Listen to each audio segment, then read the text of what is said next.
Hello and welcome to the Nile 9 podcast. It is episode 331 on the Nile 9 podcast. And as Andrea, who joins me this week, has just let slip, she has not listened to last week's podcast because she wasn't on it. That's not the reason why I haven't listened to it. Yeah. You're like, did we do a podcast after this? I was like, I did while you were away. Remember? I know. I'm sorry. I know. Swiftageddon. It's in my app.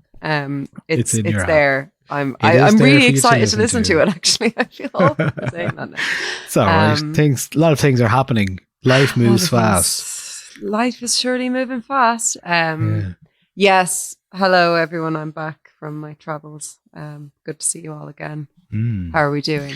How are you, Niall? I'm great. Yeah. As I was telling you before we got on air, there. I've become a local sleuth. Local detective. Local Are you detective. talking about it publicly? Yeah. Oh, well, I'm not going to mention any names, but I mean, no. Yeah. For the last, so here's my little story. For the last 2 years. God. Yeah. For the last 2 years, I moved in with my girlfriend, and for the last 2 years, shortly after I moved in, my car started being keyed by somebody. And this happened a number of times. Very early on, I was like, this is really annoying. And it was significant. And the damage was significant. And it turns out they were doing it to other cars on the road as well, because we live where we live on the canal here. The cars, not all of us have driveways, and obviously driveways are cost prohibitive. So I have to park my car on the drive, on the path, always leaving room for wheelchairs and everybody else as well, of course. But, you know, basically, when I found out this was happening, I looked it up. And any stories I found online of people keying cars, it's always an older man. And I remember telling people that, like, you know, that's what the internet says. And loads of people are just like, oh, it's definitely young people. Like, I started up a WhatsApp group on my road because there wasn't one. I was like, well, we should have one on anyway, so let's just do it. At first, I mean, nothing really happened, but more just like people were sharing information, mostly me, let's be honest. Mostly me sharing that this was happening and to keep an eye out. And I got a Google doorbell, and that didn't really help because those are battery operated and they go real quickly unless you get a wired one. You can get wired ones, but they don't last in terms of battery. So I wasn't sure when this was happening. And then it stopped. Then this keying of the car and the cars on the road stopped until 2 weeks ago when they started again. So I couldn't believe it. I was like, we've gone this. My car's already ruined. Like, if you see a picture of it, I have a blue car. And it has like significant like waves of scrapes on the inside and on the outside, because once I parked it the other way. Don't dox yourself too much now. Yeah. What happened was it started happening again. And I was like, what am I going to do? So what I had done before was the very webcam I'm using right now to talk to Andrea, to see into her world. I decided I would use that and put it out the window of the front of the house here and see if I can capture this person. Genius. So I did this before, and I went when it happened late last year. Actually, it could have been early. I think it was May 2022. Anyway, any night it happened, I never could catch the person that did it. And I was like, it was basically me reviewing hours and hours of footage and going, okay, what's happening? I can't see anyone do anything. So I was like, well, I felt a bit powerless when it started happening again. I was like, what can I do? So I downloaded some software from the internet, and this software is like motion detection software, right? You can set up masks on the screen. So I did the same thing again. I've moved my setup here from one side of the room to the other side of the room, so I'm a bit closer technically to the car. So now I pointed outside the window. And you have more room for your chalkboard, your cork board with all your strings. Yeah, now I have more room for Dublin that. City. Yeah, yeah.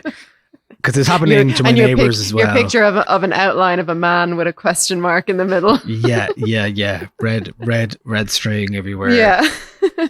The red string in my mind was being pulled taut in the last couple of weeks, because I set up this motion detection stuff. There's an app called iSentry which does it for you, and you can set the level of motion detection.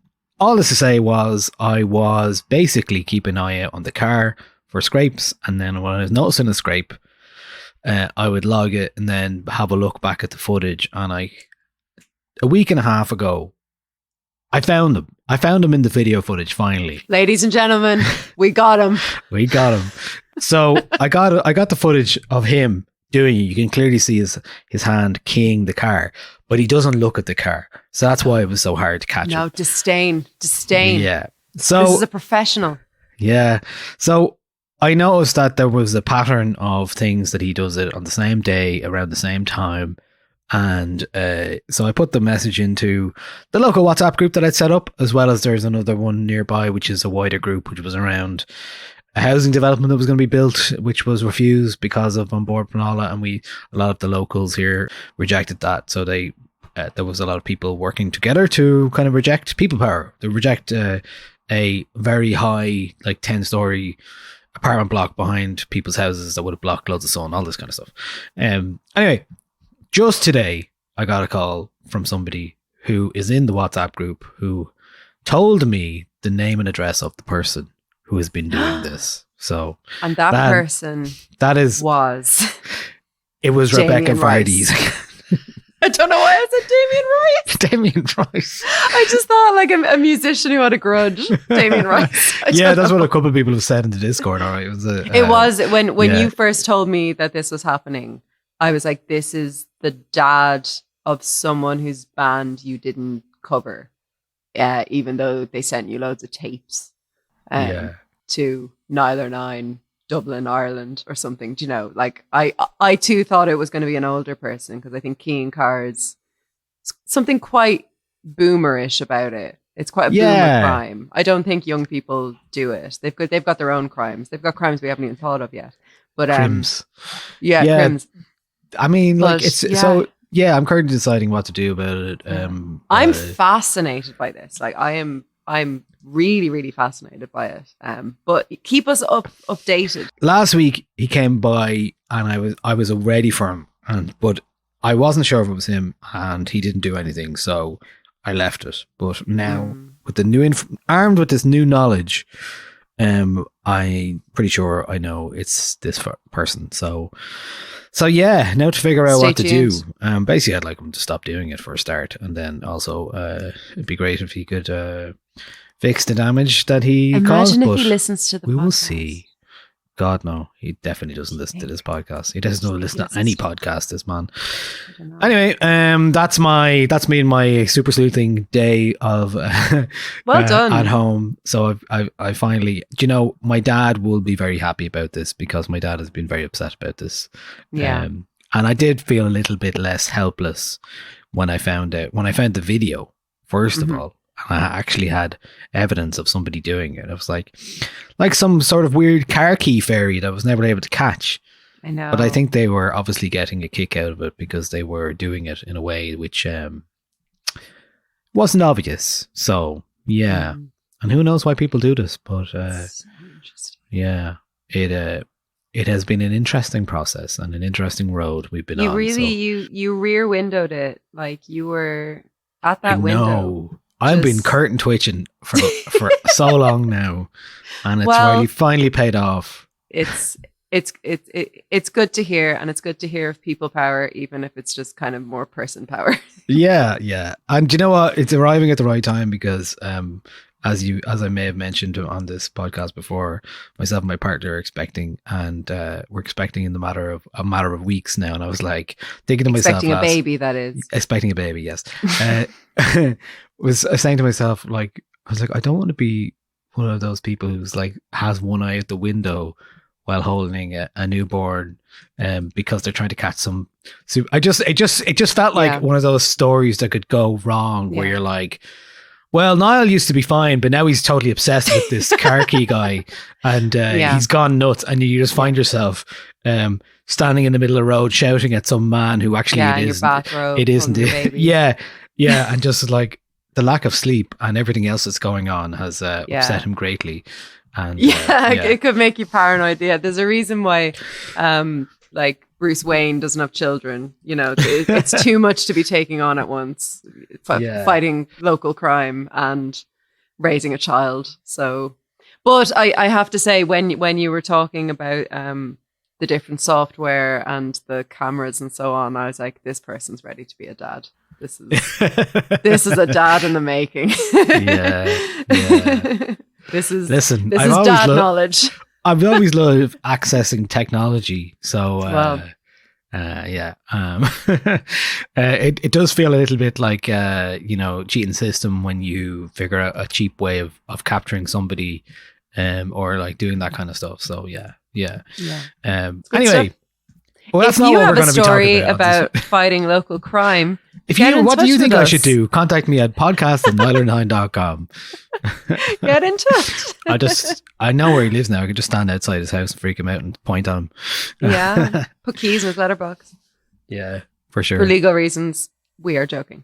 I had an exciting week. I was away last week. So I wasn't here for the podcast because I was in sunny Huddersfield. I say sunny. Storm Babette was happening. I was there for a dance music conference. I was presenting I'm on interested it, in this. Yeah, really cool. So it was my first conference presentation as a PhD student, and I was very scared. And I presented on some cool dance music feminist collectives in Dublin. If you're thinking of one right now, I probably mentioned them in my presentation. And yeah, it was really cool. It was 2 days. There were some really good talks. I'm so sorry, Niall. I missed the Italo Disco talk because I had to work. I know I had to work on my own presentation, but my supervisor, Caroline, went to it and said it was great. So I might get in touch with that person and ask them for their slides, because I'm very interested to see what it was all about. But I saw a really good presentation on like the concept of vibes on a dance floor. That was also a little bit the history of the disco ball, like the actual disco ball itself and the disco ball in media and stuff. It was like I was sitting in that one and I was like, Niall would love this. Like it was disco balls. It was really, really great. And then there was a great presentation. So I was in a kind of they kind of grouped them together by theme, and I was in like a queer and feminist block of 4 of us, and there was a cool project from a woman who is working with a group in Brighton that are a sober, accessible, silent queer disco. And it just looks like it's just like the project itself is so amazing, and it's just such a cool group. It's such a cool like collective of people in Brighton. And then there was another girl who was presenting work on what do you call it? The genre that Peaches is Electroclash. And Electroclash as one of the few genres of electronic dance music where it's primarily women, both as musicians and as producers. So she was actually an undergrad, but like I was like, wow, this is but it was amazing because at the end of that presentation, one of the other women in the audience put her hand up and she was like, oh, I'm really good friends with Peaches. I can text her and ask her if she can talk to you for your project. And the girl at the podium nearly fainted. She was like, you're friends with Peaches. It was just amazing. It was such a cool conference. The conference is Dance Cult, if there's any academics out there who are interested in. They also publish a journal, which is really, really great, peer-reviewed journal. There's some, I think it's open access. It might be open access if anyone wants to read any of the work in there. It was just great. But then obviously coming home during Storm Babette on, one of those tiny, when you fly to somewhere like Manchester and you're on one of those, like, it's not an Aer Lingus plane, but it's like a little tiny propeller thing. Propeller ones, I was flying home in that. Like, it was really scary. It was very, very, very scary. Like, got home, something like 5 hours after I was expected to get home because of delays. There was delays in the trains, and it was very, very stressful. But a really good first conference experience because I was really, really nervous. I had it in my head that like I'd stand up and like present, my research such as it is so far, only a year in, and that somebody would be like, who do you think you are to stand here? Like, just that, like I hadn't had that sense of like severe imposter syndrome in such a long time. And I was like, they're all going to know that I'm not real, that I'm not a real PhD student. I'm not supposed to be here. I'm sorry. I know, yeah. Like, this is actually I'm sorry, don't tell only. anyone. I know. And then I got up and I did my presentation and it went great. And I got really nice questions. And people told me afterwards that, like, because obviously it was in the UK, but there was like, basically myself and my supervisor were the two people from Ireland who were presenting. There's people from like India. There was people from presenting work from like Brazil, from all over. And so they don't know about Dublin. So like my supervisor, she was presenting on kind of the gentrification of Dublin city and the loss of like spaces to dance and stuff. And that was really great. And then I was presenting on the feminist collectives. And so you really gave a full account of it was like, it was a nice 1-2 punch. And it was like loads of people were saying to us afterwards, like, we'd no idea, like we have this idea of Dublin as like this, you know, like especially in the past 10 years, like this very like liberal sort of utopia. And it's obviously Ireland has this like this image as being like really about the arts and stuff. And so many people were so surprised to hear about all the closures and all of the, you know, how hard it actually is to be a musician in Ireland and to gig and to, I mean, we didn't even get into like, you know, getting people to come here to gig, but just kind of the people on the ground. So yeah, it was really interesting, really fun. Can't wait to do my next one. Great. Yeah, it was good. So that's why I wasn't here last week. That's a good excuse. That's a great excuse. Yeah. Was there a after party for the conference? There was. I didn't go to it because I was flying home, but I wouldn't have expected you to go to it anyway. But I know, yeah. I was like, there has to be an after party for this. This one. Yeah, there was. They had like 4 or 5 DJs. So they basically got everyone on a bus to Sheffield. And I'm not sure what the place was that they went to, but like they had like DJs like lined up. Some people were presenting that day. We're going to DJ that night and stuff. So yeah, really like just the chillest group of academics I've ever come across in my life are in the electronic dance music space. Like, like there was this one woman presenting her research on illegal raves during the COVID lockdowns in Wales and kind of the West Country. And it was specifically like acid house raves. And she was just so chilled. She was just such like, she was like showing videos from the raves. And she had a great picture of a sign like near one of these locations that said illegal raves are now illegal, which I thought was so funny because it was like, yeah, you can't do your illegal raves anymore, guys, because of COVID. And it's like, well, we couldn't really do them before either. So, but yeah, it was great. It was really, really good. Great. You should write a paper and go there and tell them things. Nice. I'm looking at it here. It looks good. Yeah. Great. That is great. And also, you know, kind of ties in what we're talking about there, like the Dublin City Nighttime Economy Advisor application is currently open for the city until November 2nd. So the person to be the night mayor, which we don't... The nightmare. Yeah, I want to be the nightmare. Just in time for Halloween.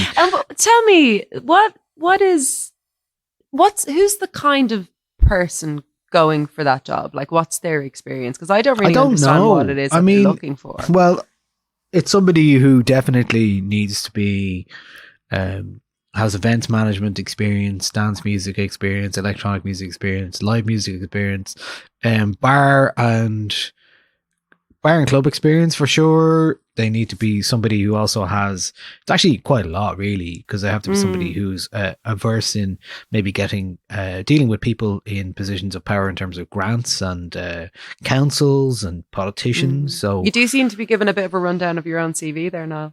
I don't think so. No chance you'll throw your hat in the ring now? No, I don't think Well, whoever it is, I wish them the best because I think it's going to be a difficult job. I mean, obviously, you know, most people are like, people like Robbie Kitt, who's been on this podcast before from Give Us the Night, are probably in a position whether they want to or not, but maybe they're too close to it. You could potentially have somebody else in the middle.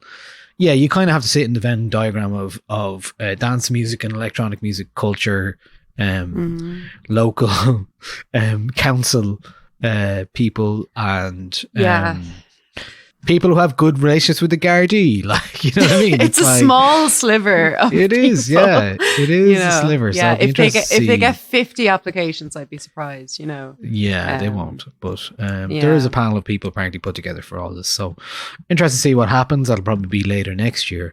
But yeah, as an example, you were saying there, like presenting to people about, the how increasingly difficult it is to put on the squeeze that it is on independent artists and people who in that sphere. So that's the main topic of discussion today, right? Yeah, it is. Yeah, we're going to talk about Bandcamp, about what's going on. I'm sure a lot of people listening have been following the story, but I guess we just wanted to give it like space on the podcast to actually talk about it, because like in roundabout ways, we've talked about Bandcamp a lot here. We talked about the Bandcamp Fridays and what an important and kind of positive thing that was during COVID-19, where Bandcamp would, forego their cut of, fees from any transactions on the site for anybody who buys music in order to support artists. And it really is like one of the very, very, very few ways, beyond going directly to an artist's website, and not all artists have those, to buy music, to own it, to actually own the music and not be at risk of it leaving a streaming service, and to directly support artists through things like merch and physical copies of sales, and not having to go through big chain like HMVs or golden discs or whatever it might be. So we're going to talk about the Bandcamp acquisition, and it's sad, but we're going to discuss it and maybe discuss a little bit what we think it means or could mean for the future. I guess you're right. Like we've never really discussed Bandcamp directly, because it is kind of the backbone of a lot of things that happen in the, in the sphere. Certainly in independent music. Yeah. Yeah. I'm always like recommending, music on it. It's just because of Bandcamp Friday and stuff like that became a leading light in terms of, when artists, we were lucky in this country because we had the pandemic unemployment payment we were able to access, but for people who were literally left without any revenue, the Bandcamp sales and revenue that the people were able to generate for their own music, especially during that time, was literally a godsend. It was a lifesaver for them. I'll never forget seeing, I think it was like the first Bandcamp Friday, and Maya Sophia tweeted a thank you to everybody who bought things in her Bandcamp store, because now she was able to pay rent that month. Like it does come down to that level of like artists aren't making money, and we'll get into this, artists aren't making money even if they have millions of streams on Spotify or on another streaming service. They're not making money unless you give them money. So, the acquisition by Songtradr is just, it's, I was saying before we started recording, it's like it's another like death knell in independent music and in, the feasibility of musicians being able to make a livelihood for themselves out of just music, and not have to also work full time in tech or whatever it might be. So I was going to start with kind of like just talking about who the key players are, I guess. Like, who is Bandcamp? Who is Songtradr? Why is this acquisition such a big deal? So for anyone who's like not familiar with Bandcamp, and there are people who don't use Bandcamp at all, like we said, it's a direct to consumer marketplace for musicians to sell their music. You can buy MP3s, you can buy I think you can get like FLACs on there, you can get like really high quality downloads. They give you different options. And the price will depend on that. You can buy like physical copies of music, like LPs and CDs and cassettes, and you can buy merch. And it's also like kind of a platform for musicians to update their fans on goings on what they might be doing. You'd get a lot of like Bandcamp exclusive I nearly said the word content there.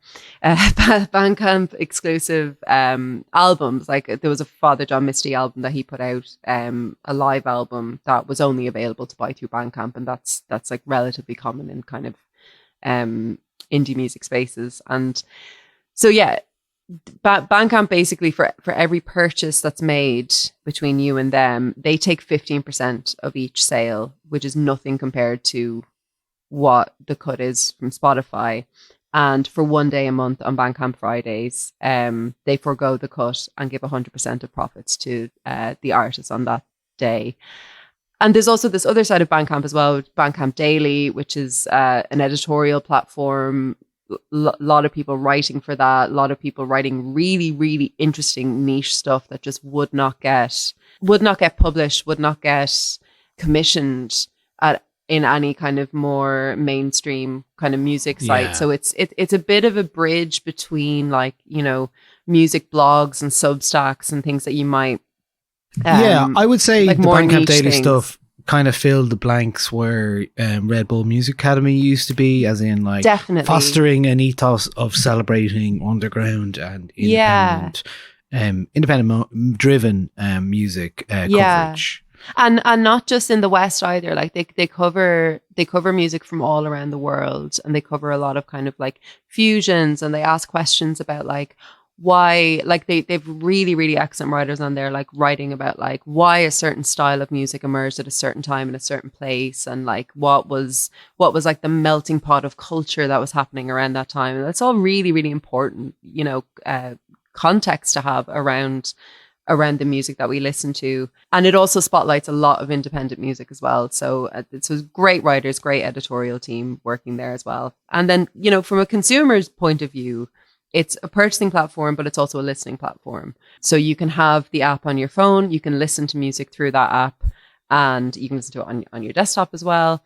And there are people who have like their entire library of music on Bandcamp. I'm not one of those people, but I have like a lot of the music that I have on Bandcamp is music that isn't available elsewhere. So I have like, you know, the early Car Seat Headrest albums aren't available for streaming, but they are up on Bandcamp, and you can buy them for like $1 on Bandcamp. So I have them on there, and if I want to listen to them, that's the platform that I listen to them through. So it was founded in 2007, had its headquarters in California, and in March 2022, it was acquired by Epic Games, who are the, you know, company, the game design company behind Fortnite.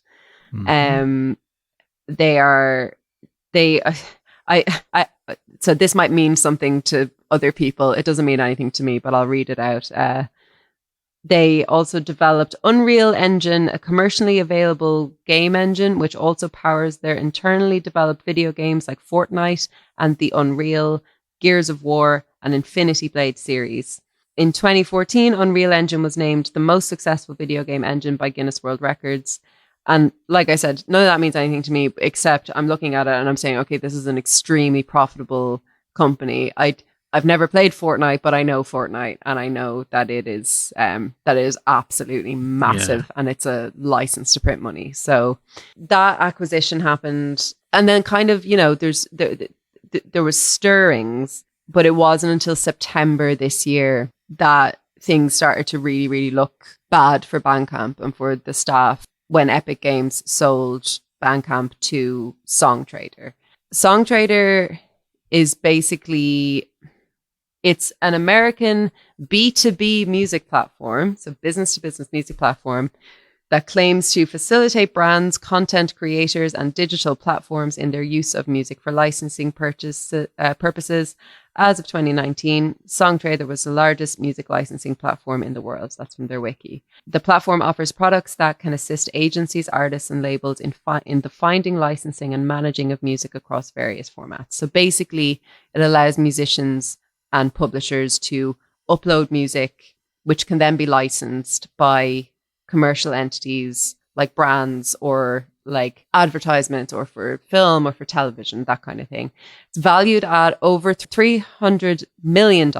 And in March of this year, it acquired a British competitor called 7 Digital for 23.4 million. And they have, like, I was looking at what they've been up to, even in the past, like 4 or 5 years. Like, so since 2019, they've been on an absolute like spending spree. So it's not just Bandcamp that they've acquired. They're buying up music platforms basically.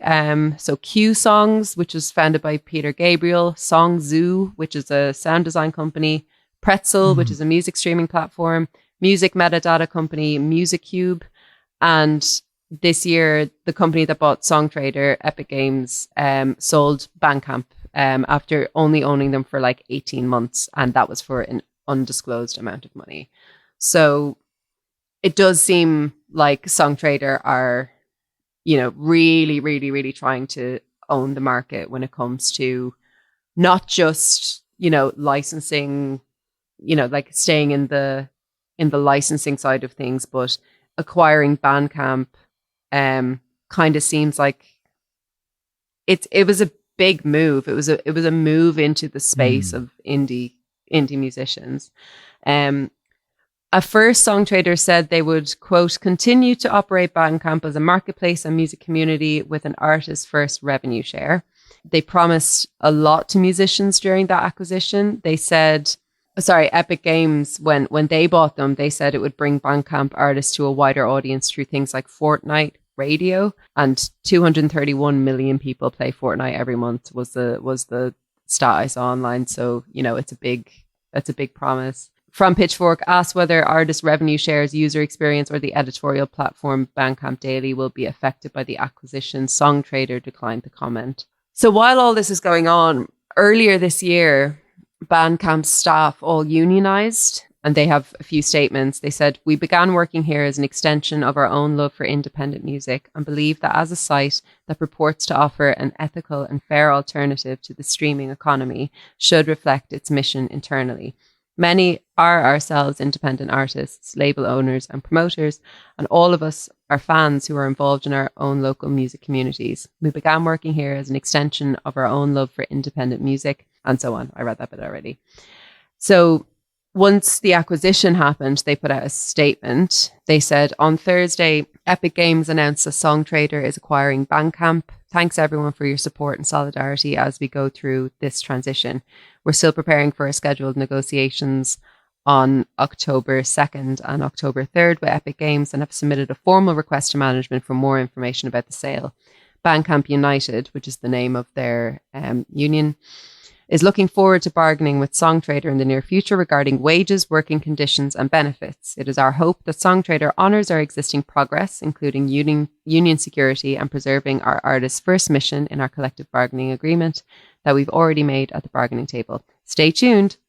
That was, that's all well and good. But when the acquisition went through, it turned out that only half of the people working at Bandcamp were offered new roles under Songtradr because Songtradr wanted to cut costs. So it basically meant a layoff of 50% of the staff. Songtradr said about that, "Over the past few years, the operating costs of Bandcamp have significantly increased. After a comprehensive evaluation, including the importance of roles for smooth business operations and pre-existing functions at Songtradr, 50% of Bandcamp employees have accepted offers to join Songtradr." So this is probably the big story that everyone saw after the acquisition. This was when people were kind of saying like, "Look, we told you so." And a lot of Bandcamp staff were saying, "I told you so." There's someone here who works for Bandcamp. I officially laid off after 2 weeks of limbo where I expected that would be the case, but had no confirmation. Nearly 8 years at Bandcamp and it's over. If anyone's looking for a dedicated, talented and professional editor and culture writer, I'm on the market. Oh, well, they said they're looking for work. So it's at Modernist Witch. About half the company was laid off today. Some of the most incredible people I've ever worked with and some of the most incredible support staff. This is a loss, no two ways about it. And I think that day Bandcamp trended on Twitter and a lot of people were kind of sitting up and paying attention to this acquisition. So yeah. And Pitchfork wrote a long read about it as well, which is very good. I think it's called "Is Bandcamp as We Know It Over?" Yeah, Philip Sherborne wrote that piece for sure. So from that piece, he says, "A departing software engineer tells me that cuts were spread out fairly evenly across all departments except for customer support and editorial, which were hit harder. This former employee estimates that only 3 support specialists were retained. A current employee tells me that the editorial department kept 3 editors and a designer, and that Bandcamp Daily, the site's robust music publication, will continue on. Bandcamp's former executives, meanwhile, quote, all vanished on September 28th and no one has heard from them since, says the ex-employee. So it really does seem like this is not a smooth acquisition. And you have to think how much less smooth it would have been had the staff not been unionized as well. You know, like being in a union can mean a lot when you're about to bring somebody to a negotiation table, even if they have and they have treated the Bandcamp employees very poorly in this, but it still means something to be part of a union. Join your union, everyone.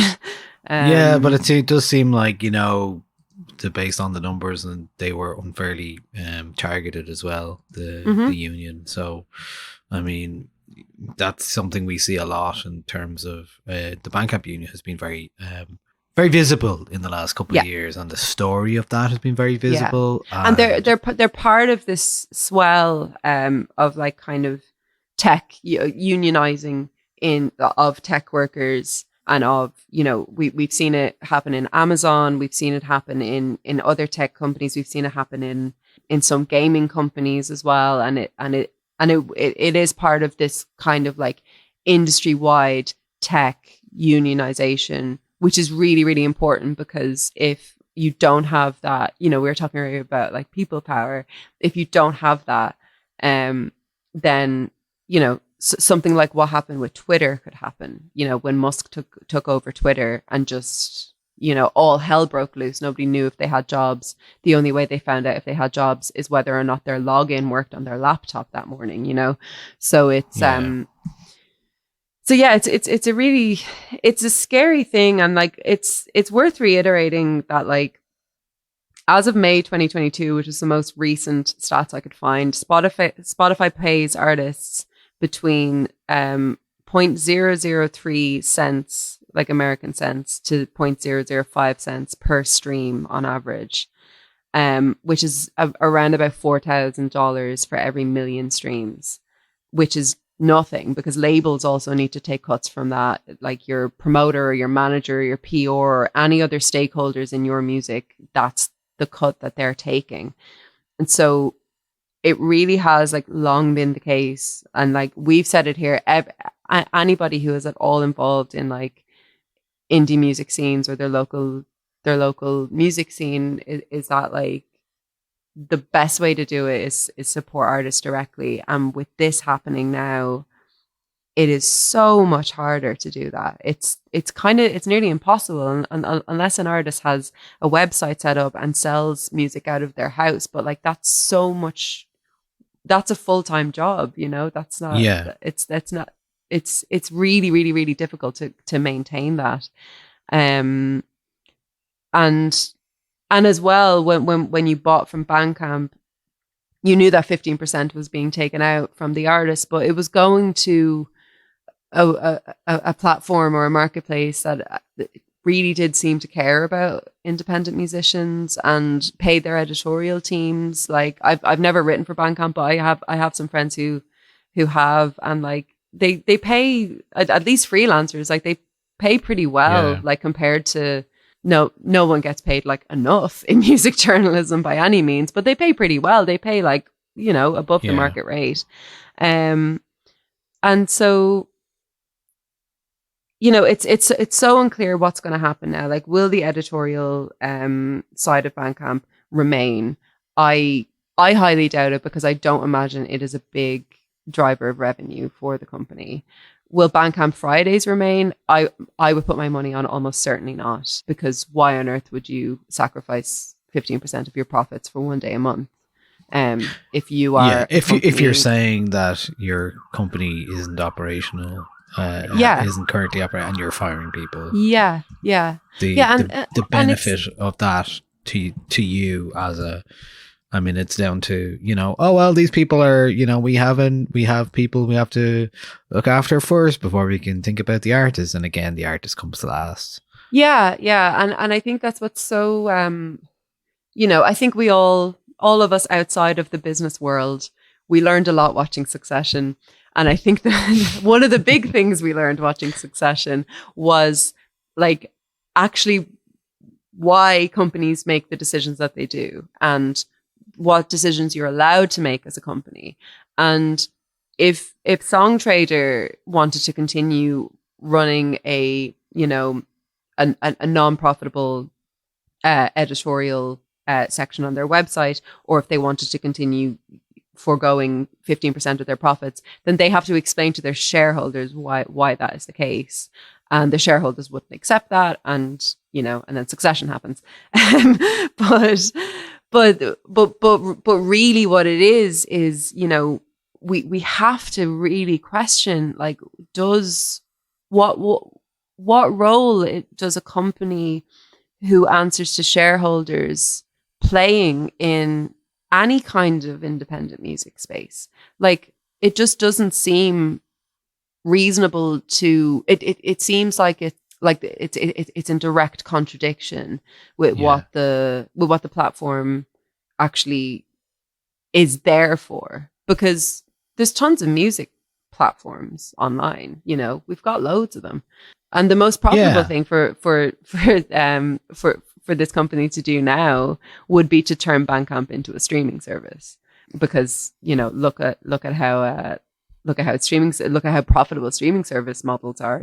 So it's just really worrying. That comes with its own. I have a lot of thoughts on that. Well, that one comes with its own issues as well, because the streaming model brings in licensing, and obviously Songtradr being a licensing company, they could possibly look at that, but their licensing is like exploitation as opposed to revenue generating for other artists, and generating income for other artists, which is what Bandcamp do. So they thought they might be able to adapt Bandcamp into their vibe, which is, they license music directly, and that's a different thing than, it's like you said, it's a B2B business. It services brands and agencies. Again, something which is, primarily not always independently driven, because usually brands and brands want big acts, and they want to license music from big acts, and that's usually what happens for a lot of people. Even if they don't have the money for that, that's what they will try and do. And I think that is interesting to think about, because there's been a number of other things this week that have happened, which I'm going to talk about. But before we get that, I just want to say we have covered before, both on the website and here as well, some of the different platforms that you can use and stuff like that. And just to briefly mention what we're talking about here, we've talked about, there's a great piece that Joel Harkin, the musician Joel Harkin, did for us once about a year and a half, 2 years ago, when Spotify was, February 2022, the alternatives to Spotify. We did a podcast about it. He wrote about to us and went into depth on the services on offer. One of the ones he mentions is Resonate.is. And Resonate is a streaming music service cooperative owned by the people that use it. Musicians, indie labels, fans and developers stream it until you own it. So it's its own particular model that it works. Is that the one where if you stream it enough times, you will own it to get the revenue, then you own the music? I think that's such a great idea for a model. And does that have what's the deal? Sorry, I don't know if you've looked into this today or not, but what's the deal with artists on there? Are your faves on there, or? I mean, this is the problem with all of these. It's not as I think we kind of have to think about these things less as streaming and all size fits all size. One size fits all streaming service, as opposed to think of it, your traditional mom and pop stores, your little independent shops where you can go, oh, they have this, I really like that, I'll go check out what else they have. I've seen web stores like bleep.com and Boomcat, which are really, for very particular audiences in experimental and electronic music, being used as fine examples of this, which they essentially are a web store for people who want to own music, because DJs, electronic musicians and producers often still want to buy music. And that's where Bandcamp also comes in, because a lot of the stuff I bought on Bandcamp was, music edits, stuff that isn't probably fully legal sometimes, and that is something that is allowed to exist on it. Other alternatives, or if you're a DJ or something and you just want to own well, that's it. MP3s, that's what I use it for mostly. And a lot of people make their living out of that as well, and you can subscribe. And Bandcamp did a really good job in terms of offering subscriptions and buy, so you could buy full discographies, and you kind of had this like almost Patreon style model where you are using Bandcamp as a subscription service where you can offer that as a subscription.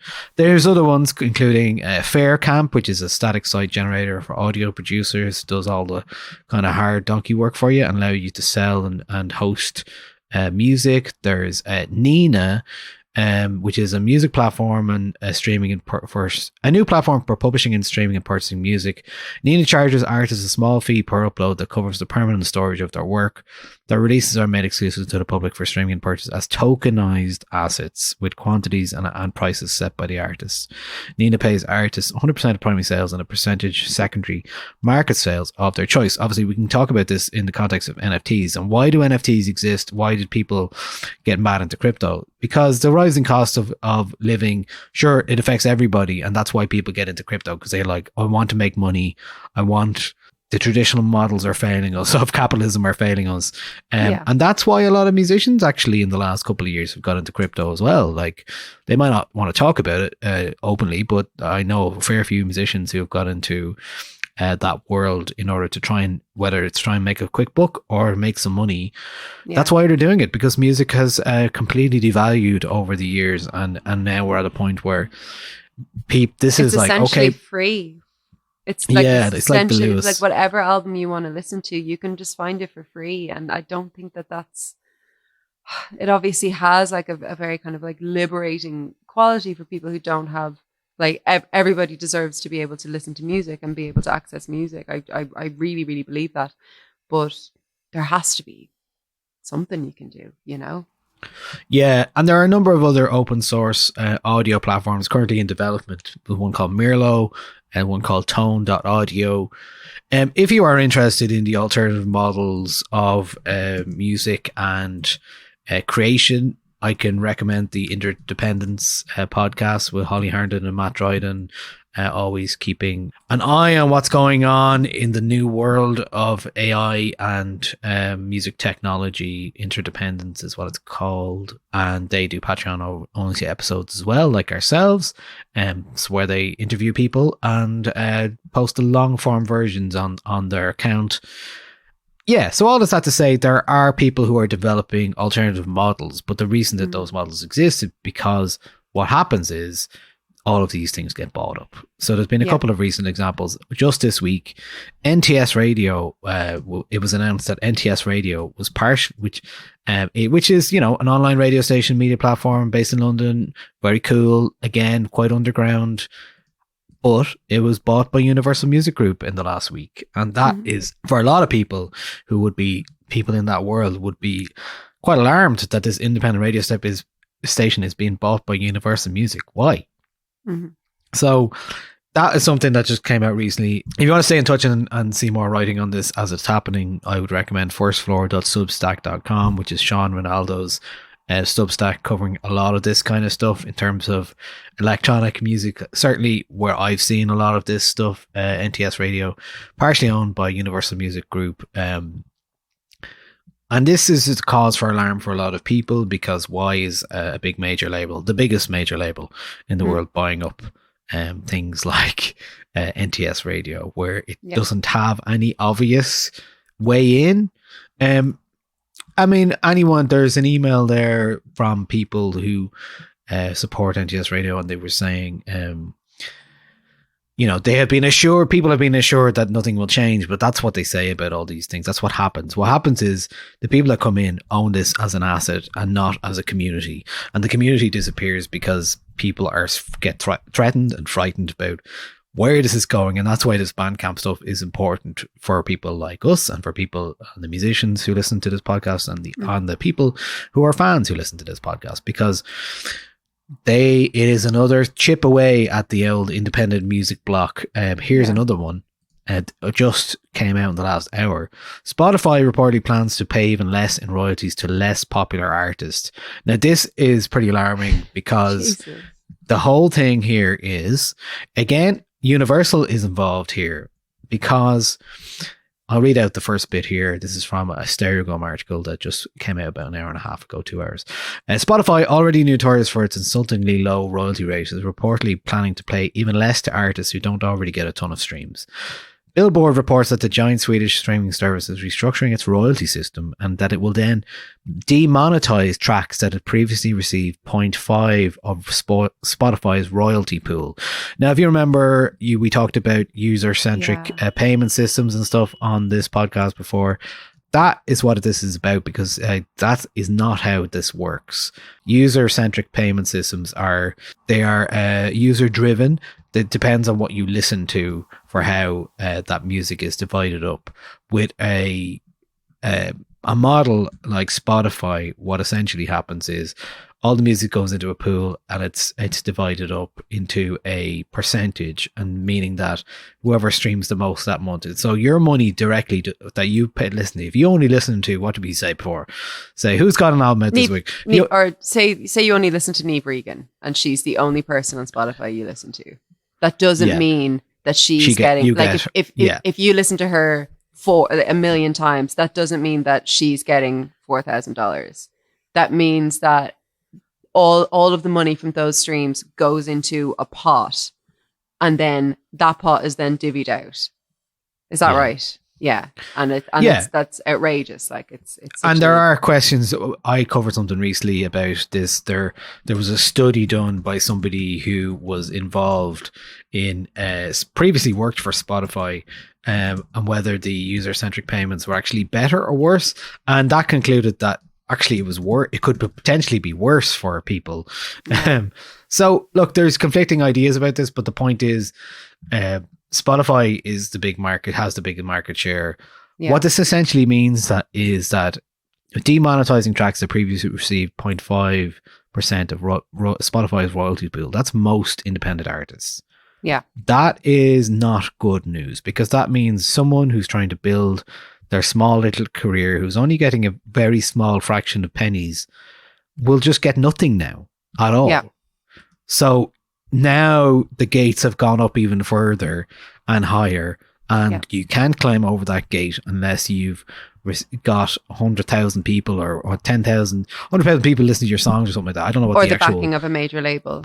Or the backing of a major label to get you over that. Even the pole as vault a model is, of this gate. And this really shows that major labels, like, being so complicit in this model and like really centering themselves in this model, because they are not, innocent. They're not like, this is a deal between Spotify and labels, remember. It really shows that they are grasping on with everything they have for their power in the music business, in the record industry, because it really looked for a while there in the 2000s like they were gone. And this is their way of getting back in. And I've no problems with the existence of record labels. Like, don't get me wrong, but it's this kind of like squashing down, like, independent artists, smaller labels as well. It's like that thing where, do you know that when Amazon sells a book, they routinely sell it at a loss? Amazon don't make money from the books that they sell, because the market share that they will gain from independent bookshops and smaller bookshops closing down is so much more valuable to them than the money they'll make on an individual book. So like, it's that kind of like, do not whatever about buying, a part for your laptop or whatever, but do not buy books from Amazon, everybody out there. It's really, really, really bad. But it really reminds me of that, it reminds me of that sort of like callous, profit-driven attitude towards art or literature that is so cold, and not only does it kind of dehumanize the people at the center of it, it actually puts the entire system at risk of only privileging people who have, record deals. And we know as well that only certain types of people are able to get record deals in the first place. And there are certain people who are privileged in gaining a record deal. And it's just really, really sad. And it's maddening that, obviously everything comes back to this system that we live in. I don't want to say the C word, but like, it does come back to that. But once you start buying up Bandcamp, once you start really driving down like any chance an independent artist has to make it not even big, but just make it enough so that they have like a fan base that is enough to support them, so that they don't have to also work a full-time job. Like there's also a cost of living crisis going on. Like it's like these are all very, very, very real things that affect artists and affect musicians today.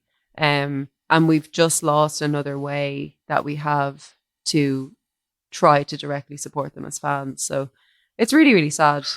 Well, Bandcamp isn't gone yet. I mean, it's not gone yet. These things don't go immediately, but they do dissipate quickly. Not with a bang, with a whimper. Yeah. So, I mean, I felt like if anything, it needs a bit more. Bandcamp just needs a bit more work. You're only able to listen to the offline stuff that you'd bought very recently on the app. So I'm just quite excited about it. Like, cool. I haven't probably done it an awful lot because, but it is nice, and you have the stuff that you bought on your phone that you can listen to, but not that hard to imagine really. But yeah, certainly not in something that is. It was only February this year that Bandcamp users can now make playlists on the app as well. So yeah, just one of those things, yeah. But yeah, it's been only good news on that front, but now we are going the other way. So certainly not great for us. I should have thought of a reason to be cheerful for us to wrap up on. Do you have a reason to be cheerful now? Reason to be cheerful is it's a bank holiday weekend, and my reason to be cheerful is that we're doing a sort of quasi live podcast in the Big Romance next month, and people can buy tickets. Well, no, they can't because it's sold out. Did it sell out? Okay. Well, there's our reason to be cheerful. Oh, that's great news. Yay. There you go. Yeah. Woo. We'll see you there. Unless you didn't get a listening ticket. Party. Yep, going to listen to Fortet. 8th. If you didn't get a ticket, don't cry. There'll be another one the next month, and we'll tell you about that closer to the time. But that's great news. Yeah, there you go. Yay. There you go. So that's kind of it for us this week. As the days have turned darker, and obviously the world has got a bit darker as well in the last few weeks for obvious reasons with Palestine, and things just keep getting weirder and darker. So that's we may have to bring back the reasons to be cheerful, but I think it would be a good idea. Yeah. From next week on, we'll do reasons to be cheerful. So next week we're back with our songs and albums and books and TV and so on of the month. I won't put you through Big Brother chat too much. Oh no! Then I used to love Big Brother, but you can tell me about it next week. I'll tell you all about it next week. But if anyone wants my deep thoughts on Big Brother, I'm recording an episode of Juvenalia with Sarah, who is also similarly like completely brain rotted with this season of Big Brother, and just like you guys. We're recording that on Thursday, so I'm not sure when that'll be out, but keep an eye in your feeds for that. And yeah, stay cool. Don't key any cars. Well, I hope you enjoyed my story anyway. I loved it. I loved it. I'm glad you shared it with the listeners. Yeah, I mean, it's just been it's been in my rear view of my head for the last while. I don't blame you. And I'm glad you're getting closure. Slowly. Yeah, exactly. Like a door slowly closing.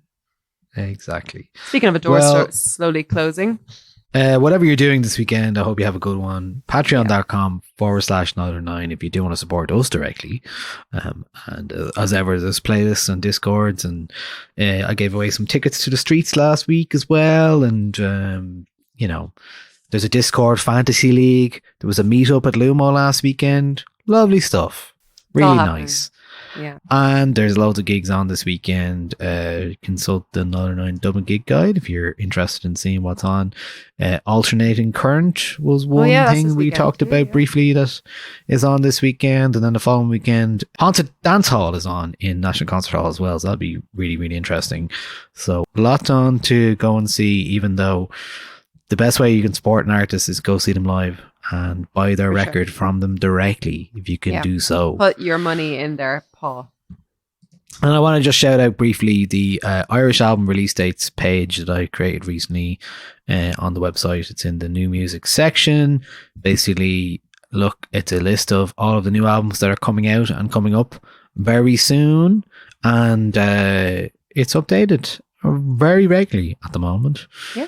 we had a big week for albums last week, and I'm sure there's some stuff that was released from Irish artists that we will be discussing very soon, aka next week. It's very. But until then, it's myself and Andrea Cleary saying signing off. Goodbye. Goodbye. Bye.